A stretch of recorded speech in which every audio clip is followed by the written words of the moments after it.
भीषण गर्मी में पूनम चूल्हे पर रोटी बना रही होती है। तभी सुलेखा बोलती है, हे भगवान पूनम, तुम तो बिल्कुल पसीना पसीना हो गई हो। इतनी गर्मी में 2-2 किलो आटे की रोटी चूल्हे पर जो बनाएगा, पसीने में नहाना तो निश्चित है। अभी तो अप्रैल का महीना चढ़ा है, तब छत भट्टी जितनी तेज तप रही है, पता नहीं मई जून कैसे कटेगा। ऊपर से हमारे घर में कूलर फ्रिज भी नहीं लगा है कि ठंडा पानी पी सके। ठंड का मौसम तो किस तरह कट जाता था, लेकिन गर्मी का मौसम 5 बहू का हर बार जीना दूभर कर देती थी। पांचों के पति मजदूरी करके जो कमाते वो 2 टाइम की रोटी खाने में खत्म हो जाता था। चिलचिलाती गर्मी में दोनों बच्चे रोते हुए घर आते हैं। माँ, मुझको पूरे शरीर में बहुत तेज की खुजली मच रही है। दिखा तो जरा। हे भगवान, बेचारे मेरे बच्चे को गर्मी के चलते कितनी घमौरी निकल आई है। माधवी, तुम्हारे पास नाइसिल पाउडर है ना, जरा देना। सुलेखा दीदी, पाउडर तो कब का खत्म हो गया है।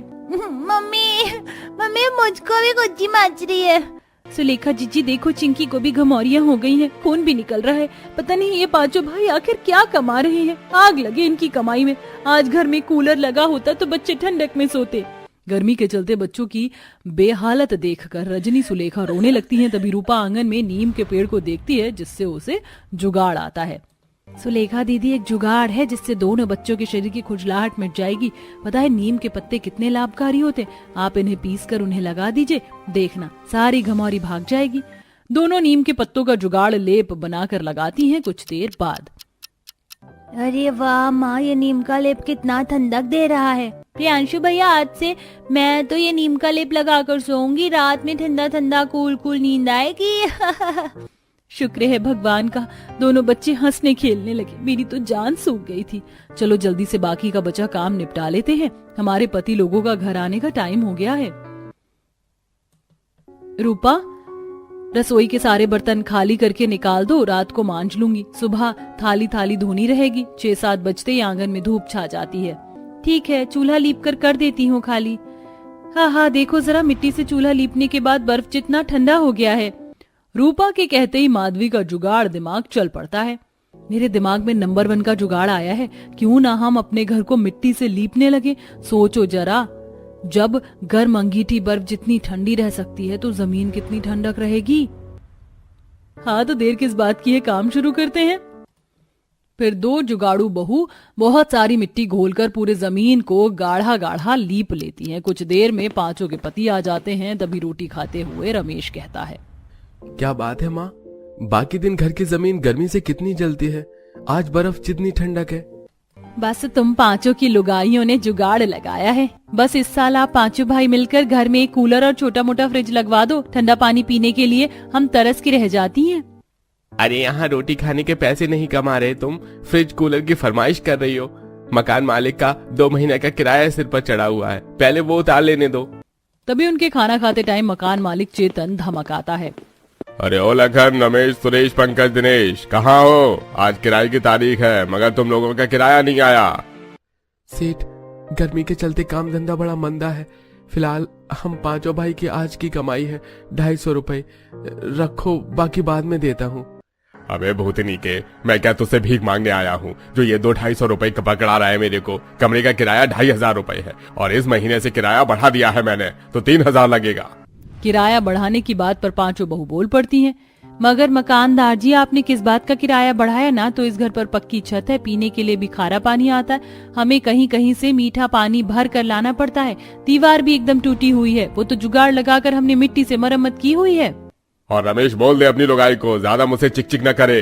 2 दिन के अंदर किराया नहीं चुकाया तो खाली कर देना मेरा मकान। मकान मालिक पांचों बहू और उनके पति को धमका कर चला जाता है। अगले दिन दुखी मन से पांचों बहू चिलचिलाती धूप में सड़क से गोबर लेने निकल पड़ती हैं। इतना गोबर उपला बनाने के लिए बहुत है।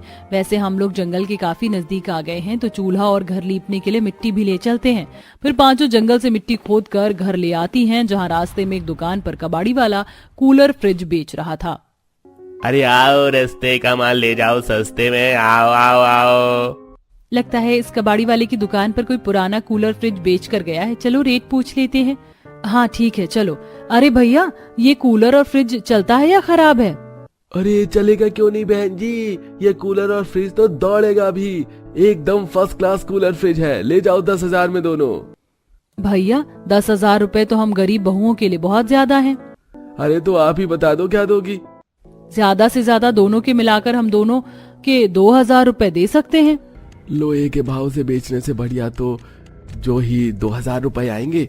वैसे भी इनको थोड़ी ना पता चलना है कि कूलर और फ्रिज चलता नहीं है। चिपका डाल कांजी लाल। ठीक है बहन जी, जाकर पैसे ले आओ। पांचों बहू घर आते ही रसोई में से दाल चावल के डिब्बे में जोड़ कर रखे रुपए लेके आती हैं और कूलर फ्रिज घर में ले आती हैं, जिससे पड़ोसन परी ताना मारती है, गरीबों की हैसियत में थोड़ी है नया फ्रिज और कूलर लगवा लेना, सेकेंड हैंड चीज ही खरीदेंगे। ये बल्ले बल्ले और शावा शावा, हमारे घर में भी फ्रिज और कूलर आ गया। अब हम भी फ्रिज का बर्फ वाला पानी पियेंगे और कूलर की ठंडी ठंडी हवा खाएंगे। हाँ हाँ बच्चों, ये सुविधा की चीज हमने तुम्हारे खातिर तो लगाया है, चलो अब सेट करने दो। पांचों कूलर फ्रिज को अच्छे से साफ सुथरा कर देती हैं, मगर उनके चलने पर ना तो कूलर चलता है ना फ्रिज। ही भगवान, ये कूलर फ्रिज चल क्यों नहीं रहा? इसका मतलब उस कबाड़ी वाले ने हमें ठग लिया। कितनी मुश्किल से हमने एक रुपए पेट काट कर जुड़ा था, पानी में चले गए पैसे। मगर अभी तो बेचारियों पर दुख का पहाड़ टूटना बाकी था। पांचों के पति मुंह लटकाकर घर आते हैं। जल्दी जल्दी से सामान बांध लो, आज के आज घर खाली करना है। लेकिन एकदम से घर खाली क्यों करना है रमेश, बात क्या है? और तुम लोगों का शरीर नीला क्यों पड़ा है? माँ, मकान मालिक ने एक दरोगा को पैसे खिलाकर हम 5 भाइयों को बहुत पिटवाया है। अगर आज घर खाली नहीं किया तो हमारे पूरे परिवार को उठाकर थाने में बंद कर देगा। फिर पांचों बहू सामान बांध लेती हैं। रेडी पर सारा सामान रख कर सब लोग कड़ी धूप में रोड पर भटकने लगते हैं। अब मुझे एक डग भी नहीं बढ़ाया जाएगा, धूप में पांव जल रहे हैं, प्यास लगी है। थोड़ी देर में सूरज डूब जाएगा, उससे पहले हमें अपने ठहरने के लिए ठिकाना देखना होगा। तभी एकदम से पांचों बहू गरीबों की झुग्गियां देखती हैं, जिसमें से कई खांचे कच्ची मिट्टी के बने हुए थे, जिससे पांचों के दिमाग की बत्ती जलती है। इन गरीब लोगों ने कितना बढ़िया जुगाड़ लगाकर मिट्टी का घर बना रखा है। मिट्टी का घर गर्मी के मौसम में बहुत ठंडा रहता है और मिट्टी हमें खरीदनी नहीं पड़ेगी, जंगल से मिल जाएगी। अभी तो सूरज डूबने में 2-2.5 घंटे बाकी है। दीवार तो आज भर में खड़ी कर सकते हैं। पांचों बहुओं के जुगाड़ सोच का समर्थन करते हुए जंगल से मिट्टी ढोकर और नदी से पानी भर कर वो लाते हैं। 2 सास बहू मिलजुल कर मिट्टी की दीवार बनाती हैं और देखते देखते रात हो जाती है। बस अब थक गए। बस अब रहने दो बच्चों, दीवार तो बन गई, तंबू डालकर रात काट लेंगे। फिर सब मिट्टी के 4 दीवारी में चैन से सो जाते हैं और सुबह होती है। सचमुच इस मिट्टी के मकान में कितनी सुकून और चैन की नींद पड़ी थी ना। चलिए काम शुरू करते हैं। सब जंगल में आते हैं, जहाँ रूपा रजनी सूखी फूस इकट्ठा करती हैं और एक बहू गोबर चुनती है और पांचों जन मिलकर मिट्टी के छत बनाकर घर तैयार कर लेती हैं। माँ, हमारा मिट्टी का घर तो बड़ा सुंदर है। बस माँ, तुम मिट्टी के फ्रिज और कूलर भी बना लो ना, फिर हम लोग ठंडा ठंडा पानी पियेंगे और कूलर की कूल कूल हवा में सोएंगे, बड़ा मजा आएगा। चिंकी की मिट्टी का कूलर और फ्रिज की बचकानी बात सुनकर कहीं न कहीं बहुओं को कूलर फ्रिज ठीक करने का जुगाड़ मिल जाता है। वैसे तुम लोगों ने जो कूलर दिया था, उस दिन जब हमने कूलर लगाया था तो हीटिंग के चलते पलंग से धुआं आने लगा था। इसका मतलब उसमें गर्माहट के चलते गड़बड़ी हो। एक बार आप पांचों भाई देखिए ना क्या खराबी है, हम उन मशीन को बदल लेंगे, क्या पता कूलर फ्रिज चल जाए। ठीक है, मैं चेक कर लेता हूँ। लखन देखता है कि कूलर की पंखुड़ी जंग खाई हुई है और कूलर का लोहे का हिस्सा भी पतला चादर बन चुका था। फ्रिज का हाल भी लगभग ऐसा ही था। देखो, कूलर फ्रिज की मशीन में तो कोई गड़बड़ नहीं, बस इसकी बॉडी चेंज करनी पड़ेगी। वैसे एक जुगाड़ लगाया जा सकता है, क्यों ना हम फ्रिज और कूलर के ढांचा मिट्टी से तैयार कर दे और बात बन जाएगी।